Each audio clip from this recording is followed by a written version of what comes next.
Today, President Joe Biden and Vice President Kamala Harris are planning to meet with a hostage negotiating team in the Situation Room. The meeting will be closed to the press, but the White House says its focus will be to discuss efforts to drive toward a deal that secures the release of the remaining hostages.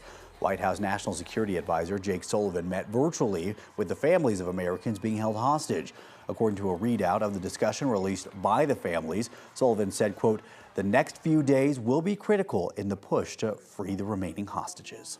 Heartbreak in Israel. Candlelight vigils were held over the weekend to honor 6 hostages who were found dead in Gaza. The Israeli military says the hostages were found in a tunnel under the city of Rafah on Saturday. They were shot and killed moments before they could be rescued. This was not the outcome that we hoped for, and the heart breaks.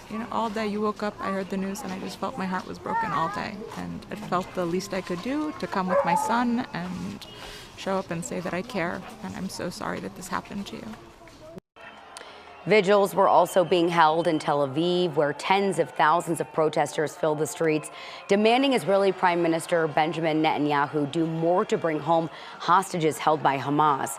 Protesters blocked roads and set off flares there in Tel Aviv.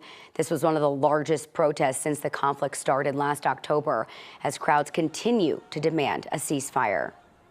They should take responsibility and do the most necessary thing is like release the captives, the captives that you can before it is too late, and later on deal with the war with Hamas. We have to bring the hostages back. We need a deal now for his future, for our future.